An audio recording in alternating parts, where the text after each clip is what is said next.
Hello, on the screen is a summary of what I will go over in this video. Make sure to watch to the end so you don't miss anything.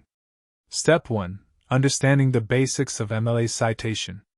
MLA format is used primarily in humanities and liberal arts papers. It's essential because it gives credit to the authors you're using and helps readers find your sources.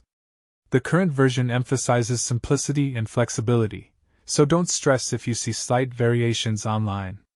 Step 2. Creating a proper in-text citation. When you quote or paraphrase someone's work, you need to include their last name and the page number in parentheses right after the borrowed material.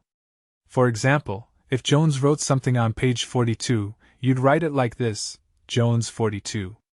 If the author's name is already mentioned in your sentence, you only need the page number. Step 3. Formatting your works cited page.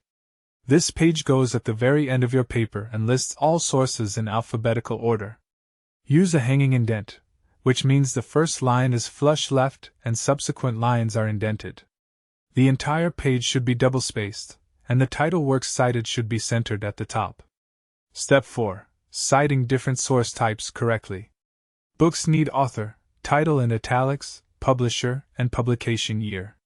Websites require the author or organization, page title in quotation marks, website name in italics, and the access date.